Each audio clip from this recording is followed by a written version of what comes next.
Today on Crafty Brewers. Not only are you brewing, but you're also distilling, and now Pollyanna is making coffee, and it seems like you're trying to just control the entire beverage market.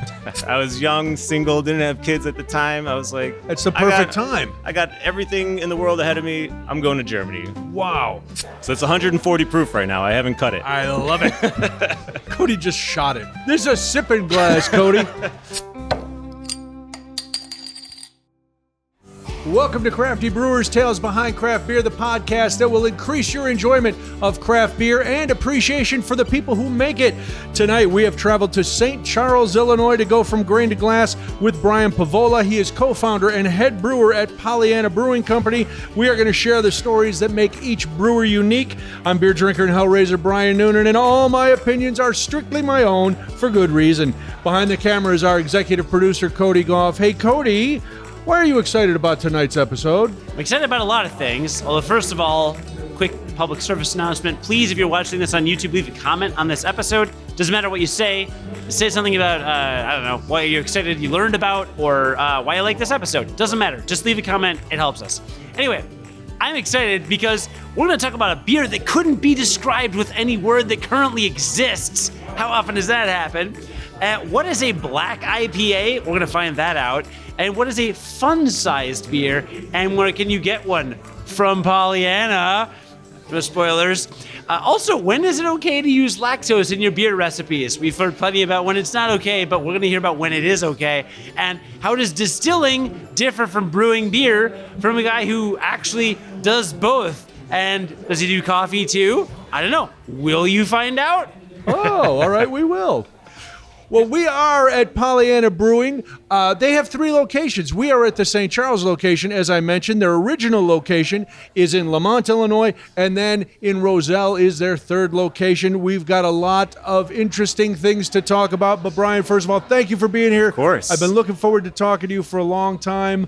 I am a fan. I've sat along the river in Lamont many, many times. Sure. And especially I love when your Oktoberfest comes out. Oh, it's a great time of the year. Man, that's when I go crazy. Yeah. All right, so before we come to talk to you, we send you a little confirmation and we ask you some interesting things. Sure. And you have a lot of interesting things, but the first thing that you sent to me was, and I want to get this right, you said that you and Pollyanna make a legal Eisbock Lager. That is correct. I have 2 questions. 1, what is an Eisbock Lager? And 2, are there illegal Eisbock Lagers? So one, a Eisbock Lager is a bock that we brew, and then we put it outside and rely on the weather to freeze, and then we extract the concentrated innards of the beer, because when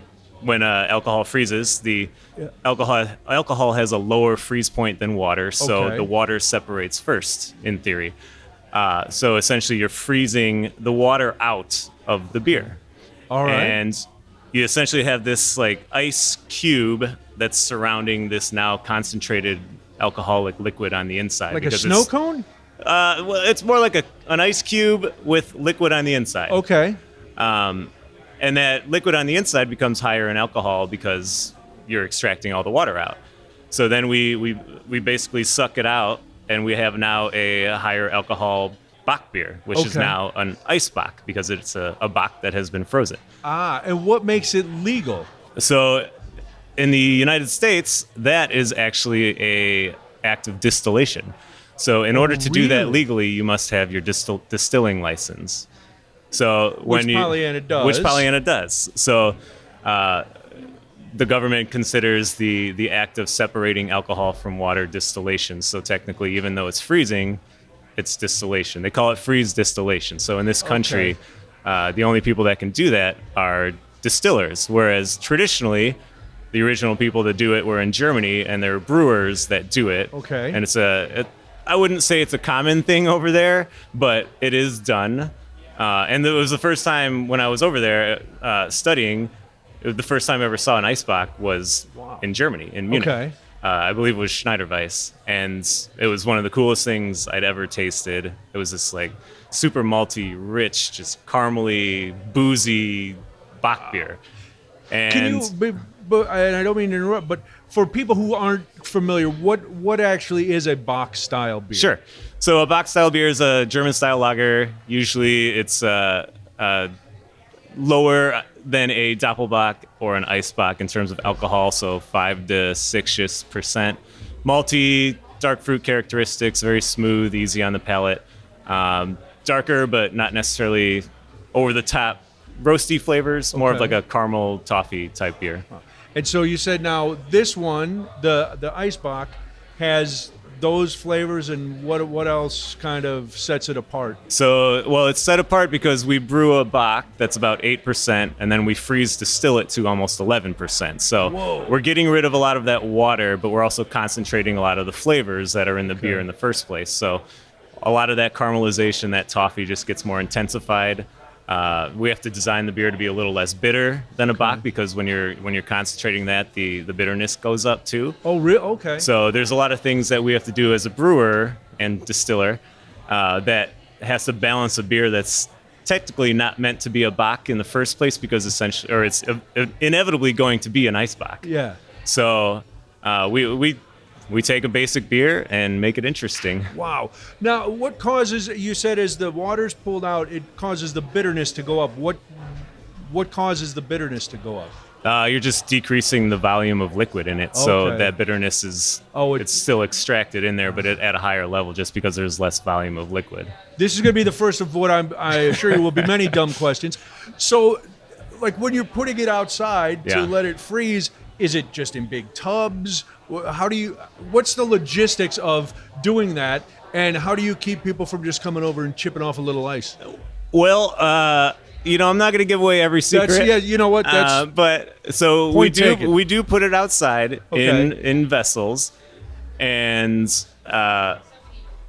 we have to wait for a night that's cold enough for it to freeze, because an 8% beer has to get pretty cold to freeze. What's the temperature? Below 0. Wow. So we're probably the only people in the world that look forward to negative 10 degree nights.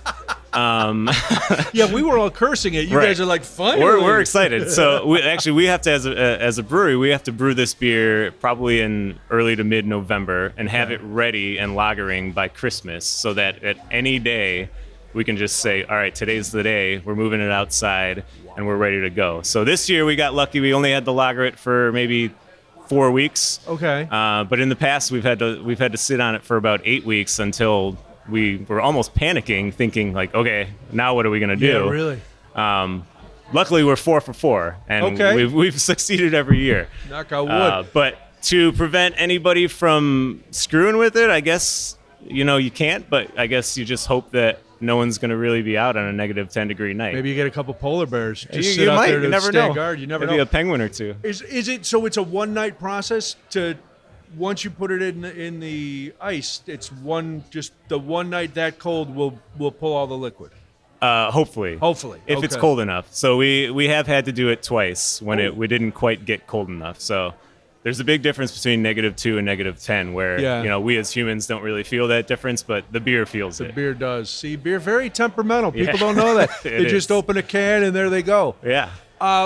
Let's talk about the other beer that we have sitting on the table. It's one of your flagship beers, Lexical Gap. Yes. It's a West Coast IPA, and it just came off a win at the Great American Beer Festival. Now, there's a lot of West Coast IPAs. What is it about the West Coast that you brew that you think sets it apart enough for it to and caused it to become a winner at the GABF? So we've been brewing Lexical Gap not since day one, but since about 3 months in. Okay. A quick story about that. I didn't want to brew an IPA when we opened. Really? So I had a black IPA and a hoppy pale ale that we started with. Okay. So those were our 2 hoppy offerings as our flagship beers. But over about the first 3 months, I kept getting asked, well, what's your IPA? And the answer of, well, we have a black IPA and a hoppy pale ale wasn't good enough for most people.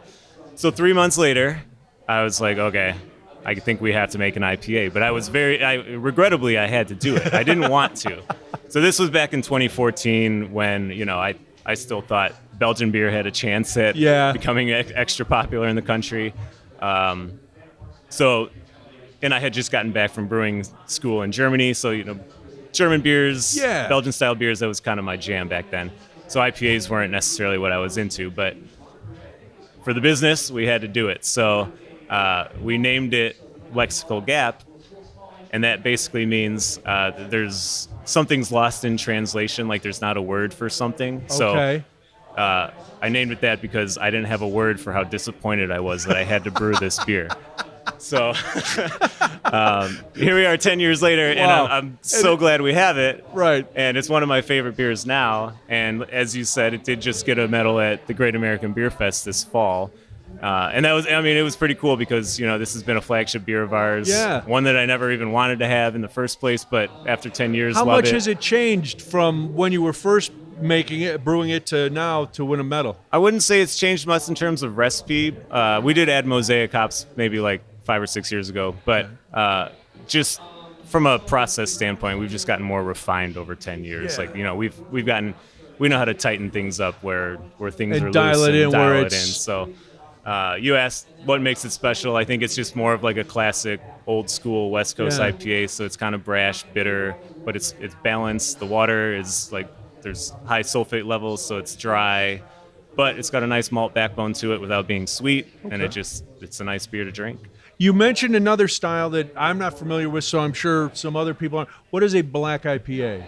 It's a IPA, usually a West Coast style IPA with debittered black malts, so it's kind of like a roasty coffee character, but without the bitterness. Okay, and then it has the hop forward. Yeah, almost like a hoppy stout. Okay. Is what you can think of, but not as sweet. I want to get into how you got into beer, but before we do that, you've mentioned you studied in Germany and you like Belgian beers. What is the big difference between those two countries and the beer they brew, and when you started, and you mentioned 2014, what's the difference between American style brewing and the brewing of Belgium and Germany? Well, traditionally, not much other than just the styles of beer that they make. Okay. I mean, historically, and even in the United States, even though the U.S. has a little bit more beer history, but people brewed beer based on the water that they had. Yeah. And they learned to adapt to the water and the raw ingredients, so the grain, the wheat, the rye, or anything, and the yeast. So when I was over in Germany in 2013, American style brewing was just kind of becoming popular at the time. So there were not a lot of craft breweries in Germany. It was Helles, Hefeweizen, Pilsner, and Dunkel. That was about all you could find there, All right? And then in Belgium, it was like a lot of Trappist style beers. Yeah. So doubles, triples, quads. But they also had lower ABV, like Belgian pales and things like that. But the diversity of styles and the quantity of breweries didn't really exist. Okay. So for us in Germany, we learned how to brew something that people could drink every day, because that's what people did. Yeah. They stuck to one brand. Okay. And if that brand let them down, then they moved to a new brand. But they didn't try new things. They just kind of stuck with one This thing. is it? This is Right. what we like? I So like that that. was the base of brewing education back then, was just like, you need to know how to make beer and make it the same way every Consistency. time. It's almost like a McDonald's or something, right? Where, Yeah. okay, we learned how to do this thing. Exactly. We do it exactly. If you come in here, you buy it from here or here, our beer is going to be exactly the same. Absolutely, yes. And it kind of goes to what you said about Lexical Gap, because now you've dialed it into where you know what you're getting when you open a can or you get it on tap. Definitely. So I like to think that Lexical Gap essentially tastes the same as it did 9-10 years ago, Yeah. just with a little bit more refinement. And from batch to batch, week to week, it's the same beer over and over again, just because, I think we as a brewery that's now 10 plus years old has a handle on a beer that we've brewed hundreds of times. So I know, like a lot of brewers, you did not start out in the beer industry. What did you do, and what made you decide to say, you know what, I have a pretty solid day job. Sure. I'm going to go into beer, because that seems very stable. Yeah. Stable is the key word there, right? No, so I graduated college with a marketing and a business degree, but I didn't do anything with that right away. I started implementing software for a healthcare IT firm. Okay. So I traveled around the country, implemented software in these hospitals, new hospitals all the time. But at the time, I started getting into beer more. I mean, I was already brewing it at home, but I was starting to develop an appreciation for draft beer and how people present it and customer service and all that. And at the time, even 12 years ago, there wasn't a ton of breweries in Little Rock, Arkansas, but I still got a feel for how things were down there. And then eventually I say, and it's true, but I got yelled at by a doctor one too many times and said, you know what? Screw this. I'm out of here. I was young, single, didn't have kids at the time. I was like, it's the perfect time. I got everything in the world ahead of me. I'm going to Germany. I'm going to go to beer school. Wow. All right, so you go to Germany. How long a program is that? A year, 2 years? So it was through the Siebel Institute of Technology, so it was about 6 months long. Oh, okay. So it's split between Chicago and Munich, and I did the February class in 2013. And what's the curriculum like when you're over there? What is it? Just brewery science? Is there what kind of classes are you taking? It's pretty intense bookwork, and most of it's yeast knowledge, which is essential when you're making beer. You better know what that yeast is going to do, and then if it does something wrong, you got to know how to fix it or how to prevent it in the future.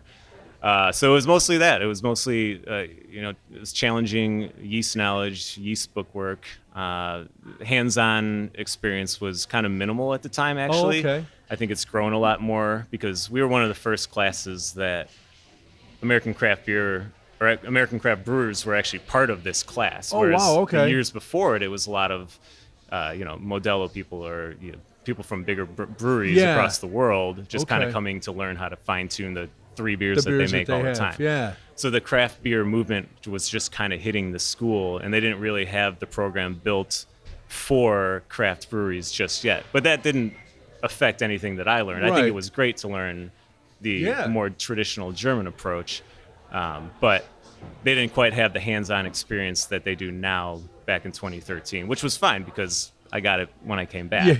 Yeah, you seem to be doing okay. Yeah, did just fine. Was there anybody who inspired you at that time, whether it was a German brewer or when you came back or even before you left?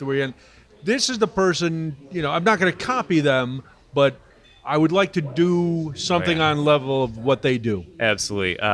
It was Revolution. Oh, so yeah? I lived downtown before school, and I remember being at the brew pub, and Eugene was one of the first beers that I ever fell in love with. That's Cody. Beautiful porter. Eugene. It's on the sweeter side, but it has just enough roast character, plenty of caramel.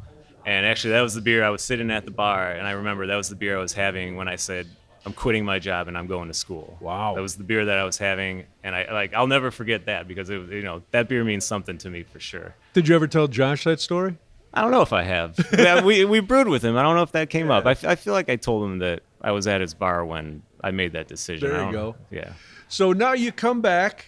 You've studied in Germany. You've got your ideas of what you want to brew. How do you meet your partners and then decide, you know what, we got to open a place because I can make German and Belgian beers all day. Right. No IPAs. No IPAs, please. No IPAs. So actually, the original entity was not Pollyanna, and they hired me as their head brewer. Okay. So I came back from school. I did a little bit of volunteer work at another brewery with a friend, but in the meantime, I was looking for a job. Yeah. So the original entity hired me, but within a couple months, it fell through. It wasn't going to happen anymore. Yeah. So a couple of the guys from that still wanted to do it, though, and I really wanted to do it, too. So I was like, hey, I've got a little money saved up from a job that paid me pretty well for a while. Yeah. And how about we start this thing and do it again? We all want to. And it just kind of transitioned from there, and I offered the word Pollyanna up to them because I had been brewing or blogging under the name Pollyanna when I was in school. It was my way to kind of keep my friends and family up to speed with what I was doing in Germany because at the time cell phone service wasn't very good, internet service wasn't very good. So if I wrote a blog post every few days, they would feel safe that I was doing okay. Why Pollyanna? So Pollyanna, originally I named it my blog Pollyanna just because it means irrepressible optimism. Yes. So it's keeping the glass half full. So my approach on quitting a good job and going to beer school and not knowing what I was going to do afterwards was, well, I better stay optimistic throughout this, right? So then, when the first brewery fell through and then the second one came along, we needed a story to tell. So Sure. we needed a brand. And one of the names that was on the table was Lamont Brewing Company. And, Pretty on the nose. Yeah. It's okay. There's not much expansion possibility for that, right? No. So I convinced the guys. I was like, look, we need a story to tell. Beer is about branding. It's not just about what you make. I mean, it is what you make in the glass, but there's also a story to tell after that too. So of course, convinced them to go with Pollyanna, and then from there it was history. And now the slogan for Pollyanna is crafted optimism. Right. So that all kind of tied the craft beer side into the staying optimistic side. Yeah. Very nice.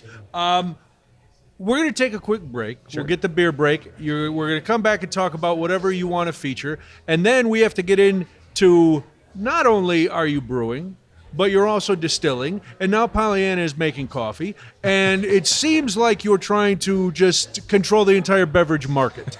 So we're going to get into all of that. When we come back with more on Crafty Brewers, Tales Behind Craft Beer, from Pollyanna Brewing.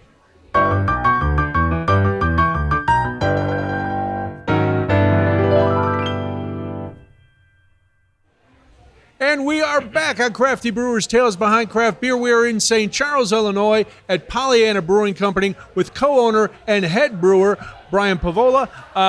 We're having a good time. I'm having a good time so far. I hope you're enjoying yourself. Before we get into the beer that you've chosen, when you opened, you mentioned that Lexical Gap wasn't on the menu. What did you open with? So we opened with the Full Lamonti, which was a gold nail, which is still around today. Right. Eleanor Porter, which is a porter, which was kind of, inspired by that Eugene Porter, which is also still around today. Yes, it is. And Eleanor Porter, 2 fun facts. 1, it's the only recipe from when I was homebrewing that still exists. Oh, wow. And then 2, the original author of the Pollyanna stories' name was Eleanor Porter. So makes sense to name a beer after that. No, very nice. And then we had a American Pale Ale named Maisie, and then the black IPA was called Dr. Pangloss. Okay. And what now? You said the black lager didn't. The black IPA. Black IPA rather. That was that. Did people like it, or did they liked it? But they wanted an IPA. They wanted an IPA. So we let it linger for a couple of years, and now it's a seasonal. So we do it every fall now. Very nice. And so the 3 locations, the 4 flagships are always on tap. How do you decide what's going to be, say, here at St. Charles versus what's going to be in Lamont and Roselle? Well, a lot of it's dictated by what people drink. Okay. Is there that big a difference in the markets in the 3 locations? Not a huge difference, but you'll see a lot more hazy type beers up in St. Charles, whereas in Roselle, we basically anything in Roselle. They're animals. Those over people there. love to drink. Yeah, but in Lamont, it's a lot of light thinking, Full Lamonti and Lexical Gap. So, always have to have those flagships. They're a little more flagship focused in Lamont because that's where we started. Yeah. Whereas Roselle, just give me what's next. Like let's They keep it just coming. keep going. Yeah. Maybe, and you've got a lot of parents with young children coming up with their running strollers in Lamont. Yeah. They want to, you're right off the bike trail, Exactly. so they got to keep fit. All right, so what did you pick for us to sample? Sure. So I picked the Bourbon Barrel Aged Imperial Toasted Marshmallow Fun Size. Now say that 2 times fast. No, that's your job. So we have an original base beer named Fun Size that we came out with. It was probably 7 or 8 years ago at this point. And at the time, there wasn't really a lot of, or pastry stout wasn't a thing yet, right? So I'd been seeing these types of beers around. And what exactly is a pastry stout? It's a sweet stout meant to taste like a dessert. Oh, okay. So I thought of the idea of a beer that tastes like a Snickers bar. And it's a milk stout with peanut, cocoa nibs, vanilla bean, and sea salt. Wow. And then the name Fun Size came about because it's actually only about 6% alcohol, whereas when you think about beers like that, they tend to get up to that 8, 9, 10% average. Okay. So it's fun-sized in that it's a kind of a fun-sized alcohol package where it's tinier than most beers of that style. Okay. So we introduced that, and then people loved it and went nuts for it. So we just had to do variants on it and keep changing things up with the flavors. And then, of course, people asked us to barrel age it. So a 6% barrel aged beer, you can do some good things with it, but when people are looking for barrel aged beer, they want it double digits. Yeah.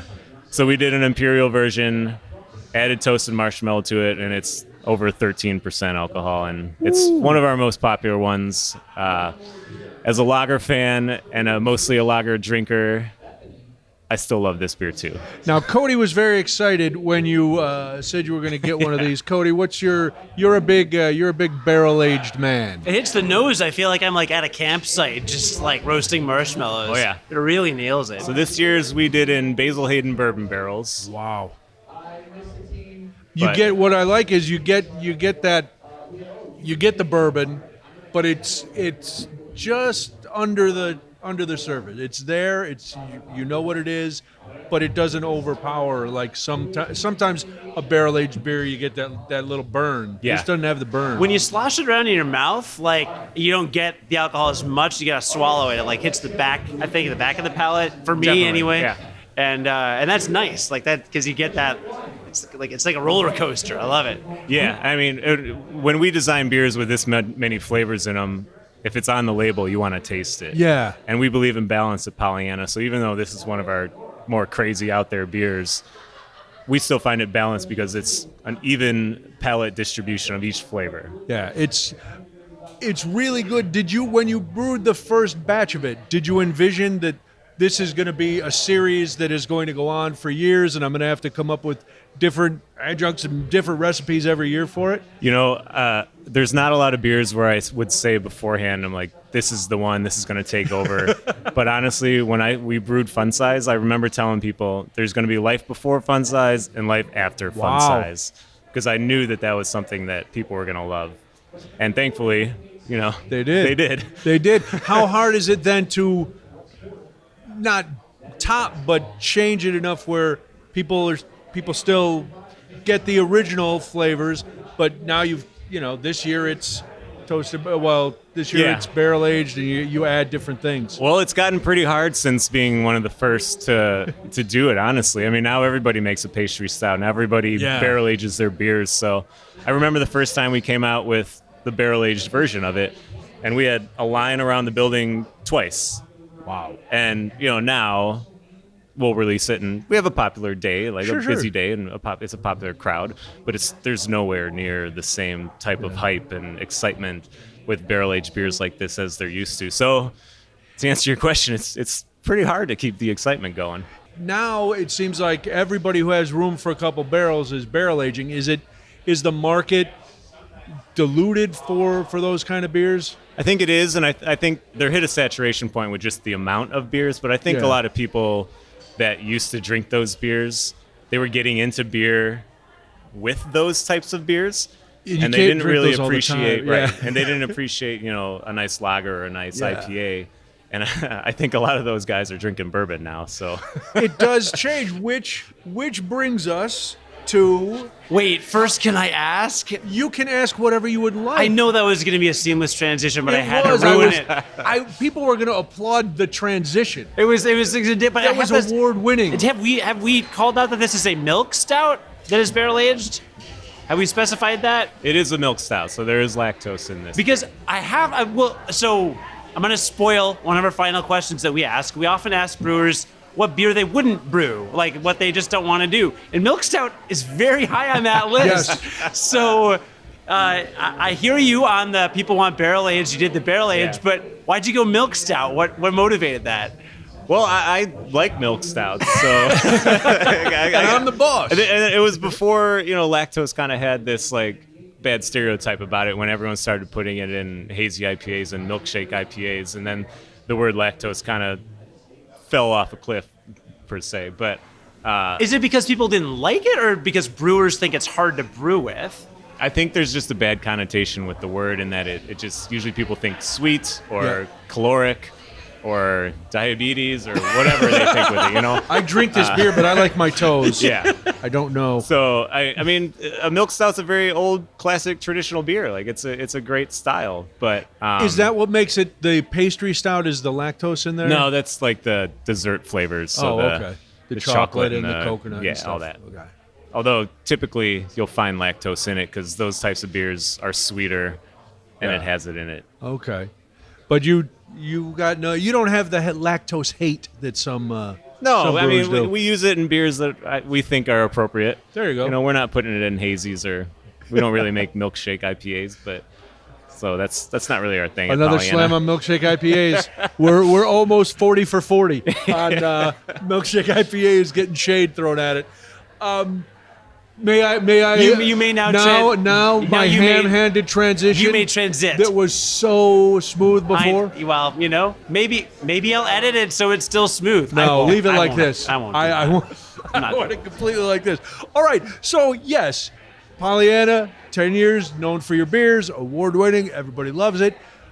What makes you decide then to say we're going to add spirits to the menu? Yeah. And how did you become a distiller after being a brewer?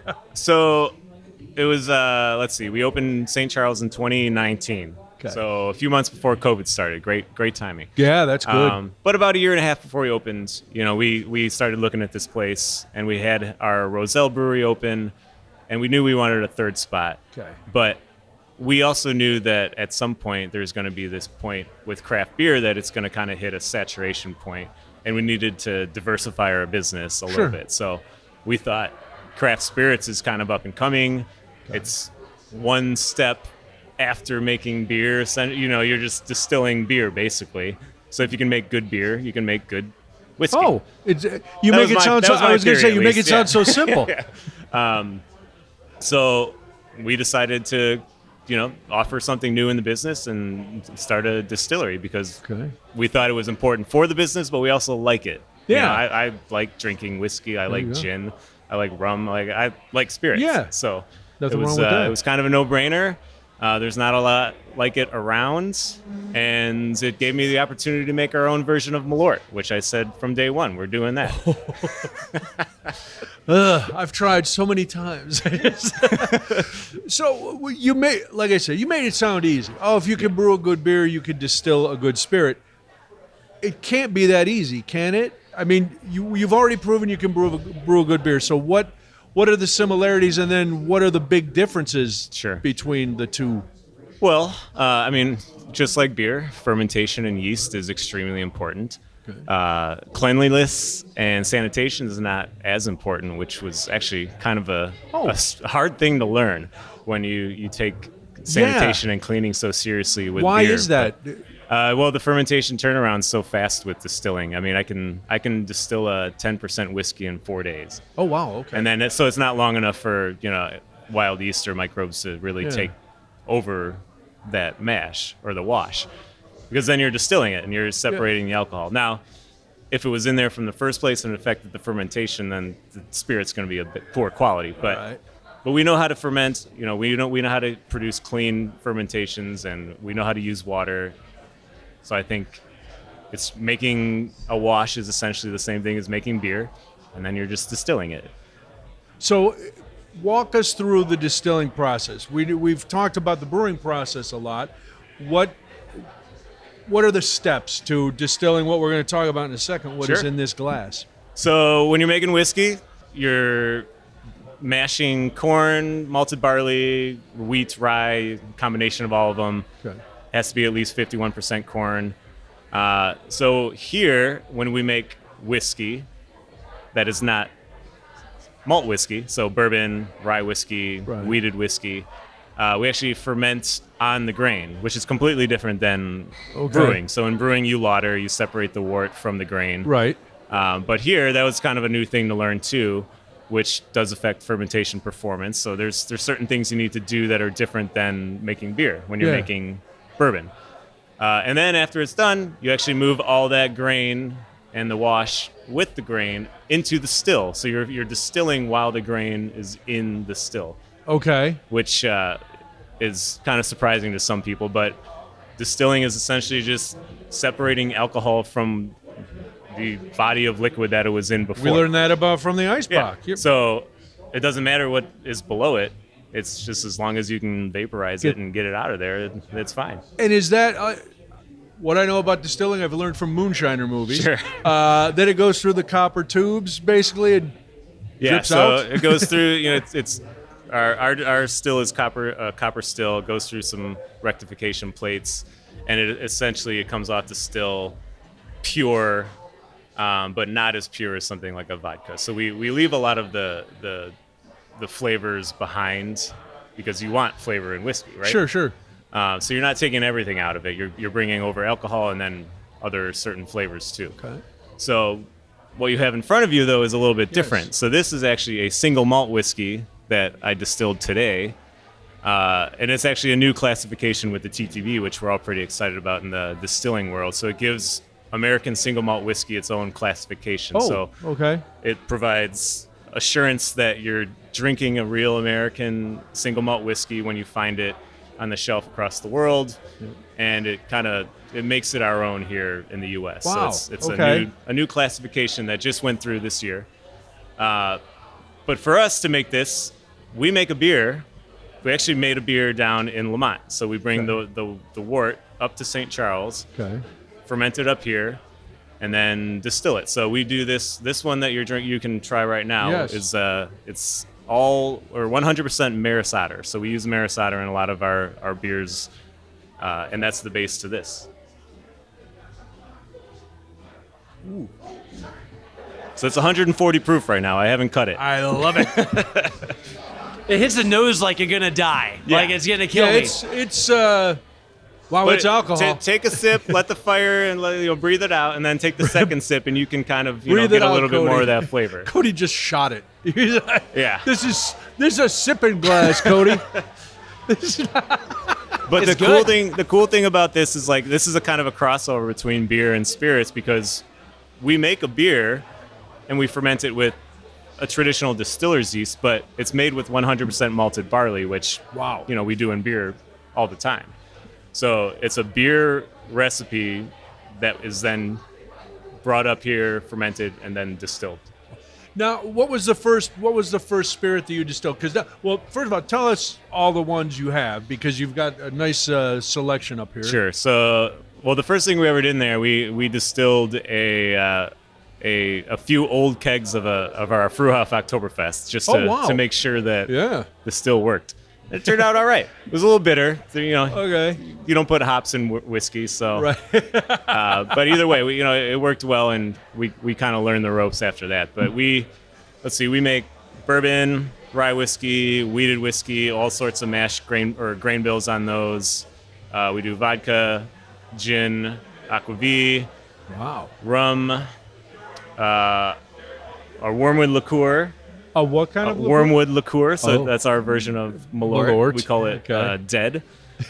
And then we do a series of liqueurs too. So we do the wormwood liqueur, but then we do a coffee, a limoncello, and orange liqueur too. I think I'm probably forgetting some spirits, but not that the focus has shifted, but is the market shifting where yes, there are going to be people who will always drink your beer, and that's what they drink. But now you're seeing a different audience coming in for the spirits and the cocktails because you have a huge cocktail menu here, like you said. Is there a lot of overlap? Are they two kind of separate groups of consumers? There's not as much overlap as you would think. Okay. And not as much overlap as we thought when we started. The beer drinker traditionally is quite different than the spirit and cocktail drinker. Now we're starting to see a little bit more crossover these days because I think craft spirits is up and coming and people are interested in it. But it is a little harder to get into. A bottle of whiskey is pretty expensive. Yeah. It's hard to drink if you're not used to it. Right. So we're seeing a little bit of a challenge for beer drinkers to kind of cross over, but it does allow for the traditional beer drinker to bring friends or family that doesn't like beer, that typically drinks seltzers or whatever, to come in and try something new, whereas they may not have wanted to have that experience in the first place if it was only a beer bar. Yeah. So we're getting new customers, and that's been the exciting part about creating these new engagements with them, which is just not beer. So the Pollyanna brand is it's changing. It's just adding new products. Is there one of the what's your favorite spirit that you distill? I like our gin, but I mean, I think the answer most people are looking for is what's barrel aged. But so I like our bourbon. No, I was looking for the answer that you gave. I was like looking for gin. I think our gin's great. Okay, now you mentioned that at this point, the single malt whiskey is 140 proof because you haven't cut it. For those new to the distilling world, because we don't talk to a lot of brewers who are also distillers, what does that mean? And I asked a dumb question earlier. I said, well, why is it clear? Is it moonshine? So if you can educate me and everybody else, that would be appreciated. So I'll start with why it's clear. So it's clear because it comes off the still at 140 proof, which means it's about 70% alcohol. So 70% of that is just clear alcohol. Wow. The rest of it's water and flavor, and after it comes out, it's clear. So when you drink or when you buy a bottle of single malt whiskey from the store, it's typically brown because it's been aged. So it ages in a barrel, and it gets that color from the wood and from the charred wood in there. So a lot of single malt whiskey is actually aged in used bourbon barrels. Oh, okay. Whereas bourbon, by definition, has to be aged in a new charred American oak barrel. Okay. So the exciting thing that you're seeing with single malt whiskey is that there's a lot more access to used barrels, and the maturation time's a little bit shorter. What is the maturation time? 2 years is the TTB considers a straight single malt whiskey. So whereas with bourbon, straight's still 2, but 4 years is more traditional. Okay. So it's got a shorter maturation time. A lot of that's based on the ingredients too, but you get a lot of the same characteristics that you get in a good whiskey just after 2 years with a single malt whiskey. So we got to touch on the other beverage that I mentioned before we get to our 4 questions. Coffee. Yeah.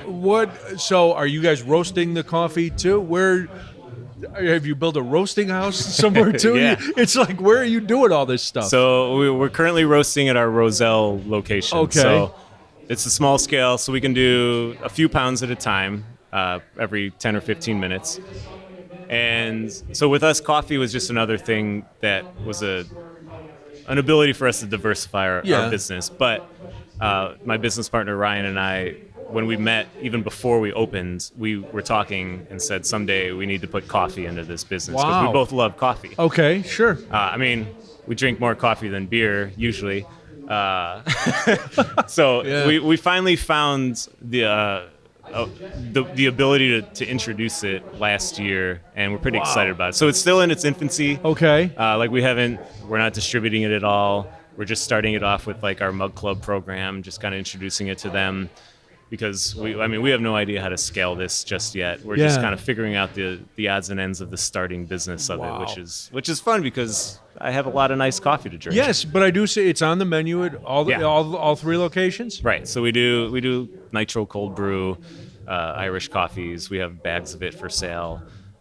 So we're still figuring it out, and we're figuring out the demand that we need to keep up with it too. So it's we haven't gone through a summer with it yet, so we'll see. See how it goes. Now, what's the next beverage that Pollyanna is going to dominate? It's there are none left. There's none left. See, there's wine and cider, but I have no interest in making those. I like drinking wine. What about seltzers? But I don't really want to make it. Well, we do make seltzers. Do you make seltzers? We make a vodka seltzer. I don't know what's going on here. This is insane. Well, listen, Brian, it has been a lot of fun talking to you. Very interesting. Every interview ends with us asking the brewer the final 4. But before you ask the final 4, I must ask, because you are brewing and distilling and roasting coffee, have you considered renaming it Polyamorous? That's a good question. Is it? No, but has it ever been asked of you before? It has not been asked. Well, then it's a good question. It's a first. It's a first, Polyamorous. All right, the final 4, Brian, same question we ask every brewer who sits down with us. First one is the hill you'll die on. And you kind of have alluded to this, but you have fallen off. It's the beer that no matter how popular it gets, how much people are clamoring for it, you're just like, I can't in good conscience brew this beer. We know you gave in on IPAs. Yeah. So, well, I have always said that you won't find a pumpkin in a beer at Pollyanna. Oh, okay. Now, that's not because I don't like pumpkins. I just don't really like the intense spicing that is in it. Like, I could see making a pumpkin beer without the spice, but I don't think you'll see a traditional spiced pumpkin beer from Pollyanna ever. All right, very good. What about a beer that you brewed, and it may have been really popular with people? You might have liked it. Maybe it could have been great, could have been but for whatever reason, you're not going to brew again. Not going to brew again. Let's see. I mean,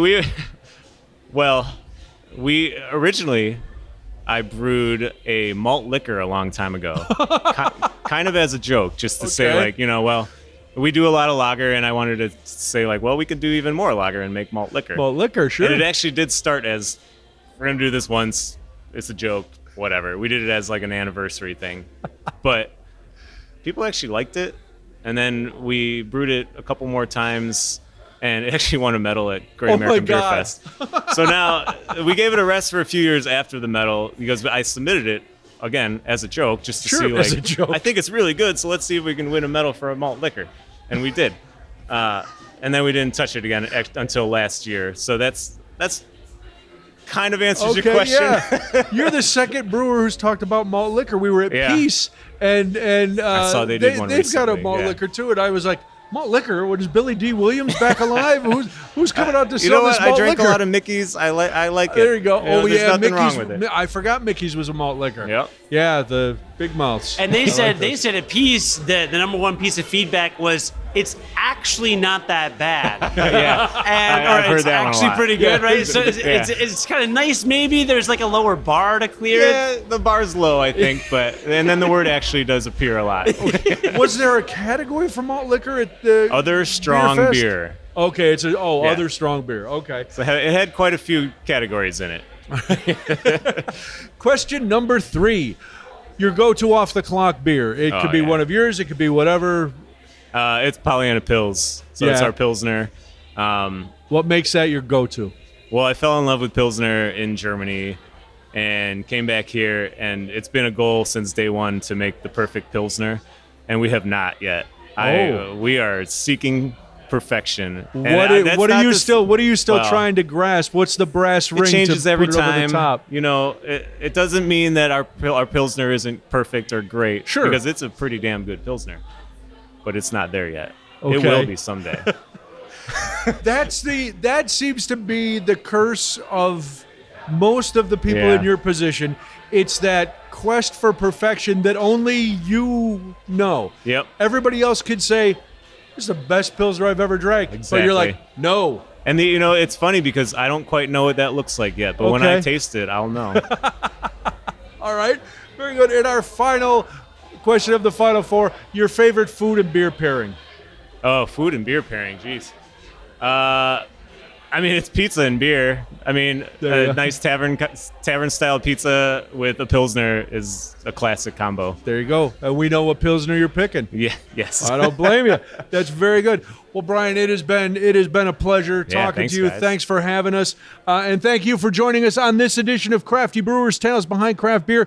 Be sure to support your local brewery, because without your support, it can be tough for some of your favorite breweries. So get out there, buy the beer, tip the staff, enjoy yourself. These people are working hard for you. Crafty Brewers Tales Behind Craft Beer is produced by award-winning producer Cody Goff. You can check out all the episodes and get in touch with us on our website, craftybrewerspod.com.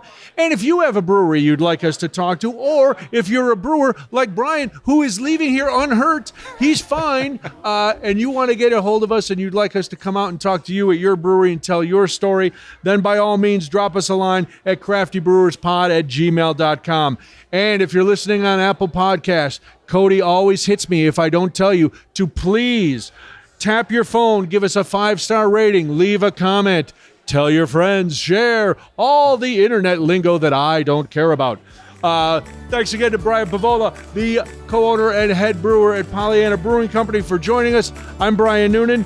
Cody, any last words? Yeah, I was Googling what polyamory means, and it looks pretty fun. Run it by your wife when you get home. See how that goes over. I'll text her, see what happens. Yeah, text her. So, some people in St. Charles are very into it. Sure. All right. Can you give me a cheers? Cheers. Cheers. Cheers.